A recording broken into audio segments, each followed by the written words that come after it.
constantly shifting and jumping and superpositioning all over the place. I think it comes more from the markets, right? Relationship to products and prices. All I was going to say is I think it's interesting that we discuss the inconsistencies, because out of all those things, it reminded me that there are lots of consistencies. Like they consistently will put a product over someone's life. So when you're in a capitalist society, what you get consistently is we don't make food to feed people. We make food to sell to people. If we can't sell it to you, we'll make it illegal for you to give it away for free. Let's take that a step farther, even though it pushes us into other territory now. We don't make medicine to make people healthy. We make medicine to sell to people. And if we can't sell it to people, then we don't care if they die. We don't make like food for you to be healthy. You know what I mean? If you want healthy food, then you have to pay an arm and a leg for it. I think what exists now is the beginning of the tiered levels of society. And I don't know if you and I could imagine that, because we've seen science fiction that touches on this, right? Like the Time Machine, the Morlocks and the Eloi.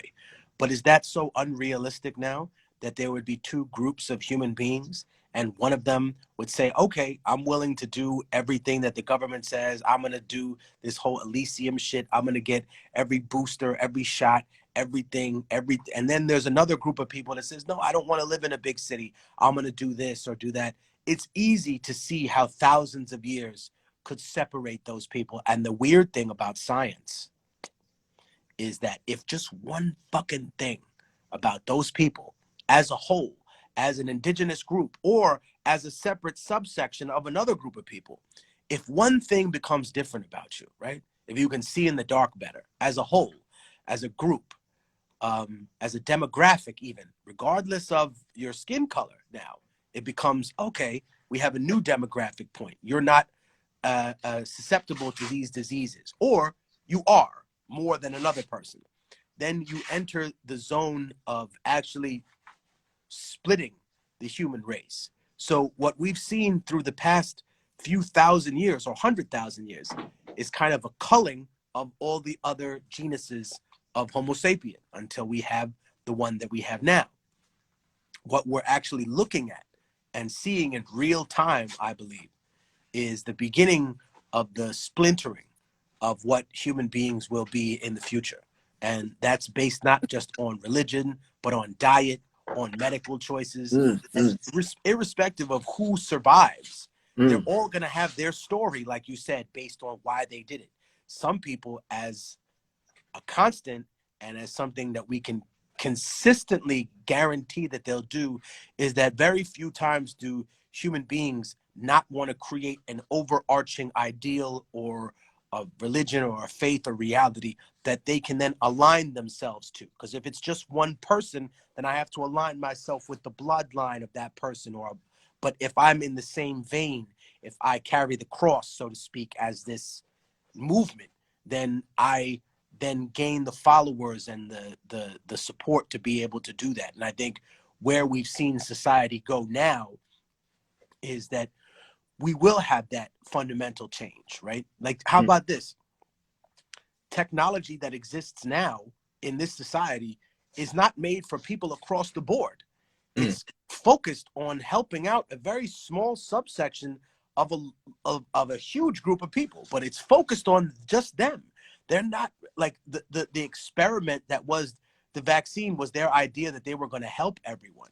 But we saw that through morality, even if the United States is saying everything's true, even if Biden is right about all this, which he's not, but even if he is, well, now you're blocking the vaccine from Cuba and from Venezuela, right?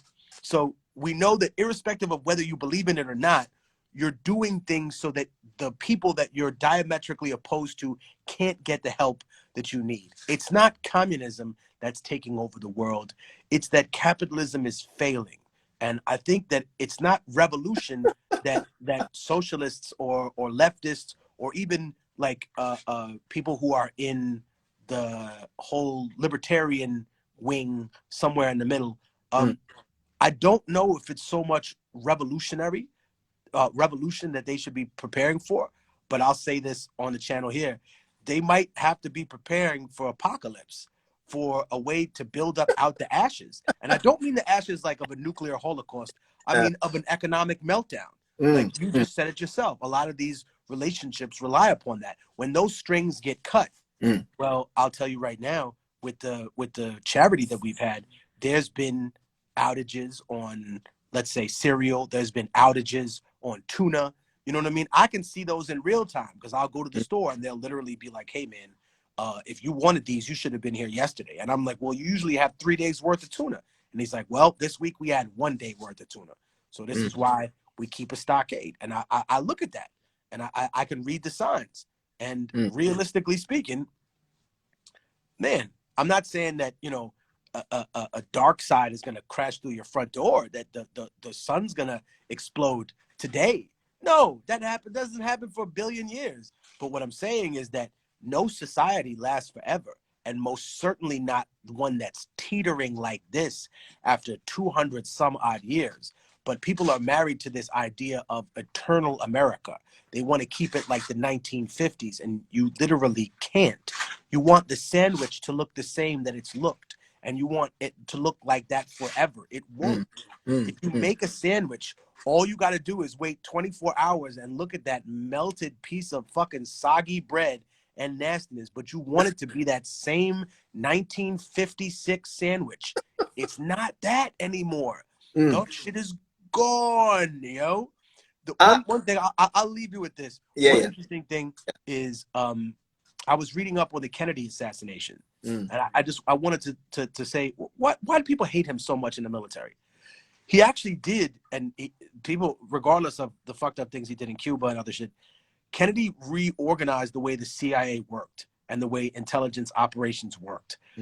That's why he was killed, a lot of people believe. He literally changed the way that they reported to things. You can't do things on your own anymore. You're not out there. In other words, they had a 9/11 when he was in there. Like before 9/11, motherfucker, we get on the plane with no ID. I know motherfuckers never had an ID, went to a plane. There was no Homeland Security. There was just LaGuardia Airport security. You weren't even a real cop. You didn't even have a fucking gun. I had one of my niggas knocked the dude out and we walked out the place like there was nothing. Now you can't do that. So it's like that world changed. It turned into that. But then again, you have to ask yourself about consistency. Was it always that? Right? We talk about ancient human sacrifices in old Sumeria. We have human sacrifice right now. It's called what we did in Iraq. That was a human sacrifice. Even if we talk about the people that killed people in Iraq, what do they say about those troops when they don't come home? They say that they made the ultimate sacrifice. We have sacrifices every day in this society. We electrocuted a mentally ill man the other day. You know what I mean? We, believe me, for the wellness and well-being and stability of the society, offer up another sacrifice, another, you know, undereducated, or how about this? America's favorite, a black person who's on the edge of mental competency that they're going to execute. That's America's favorite, right? Debating the mental competency of that. But then when it comes to individuals that you look at and you're like, oh my God, the influenza kid, the other freak show. Now we, you know what I mean? Then it becomes that's the contrast to me. Right? It's not that I want them to be treated badly. It's that I want us to be treated with the same temerity and patience that you treat those people. You know what I mean? To say, hey man, you didn't have a crack era. You had an opioid epidemic that no one gave a shit about. Right? You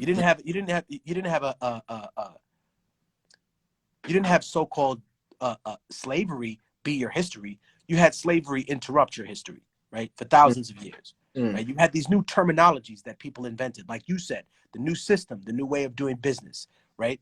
The racialized system was a new way of doing business. Oh well, I got a new position for you. It's a little bit above black people. We call it mulatto. And if you subscribe to this, then you can, you know, protect the infrastructure that is white supremacy while still claiming some part of your blackness. But you know, indigenous people have that too. It's called a mestizo, and it's a fraud. You know what I mean? It's saying I have some French, some fucking. We know. But at the same time, you don't have to take it to a carrot. You don't have to be shooting monkeys out of a tree with a blowgun to claim indigenous heritage. That's what people play games with us. They make it seem like you have to go to the extreme. How about learning a word or two in your native language? That's not a lot to ask. We don't say that you have to abandon society and modernity. I'm saying that people have to reclaim what's theirs without it being, you know what I mean, something that passes someone else's standard of what that is. You know? So I guess in conclusion,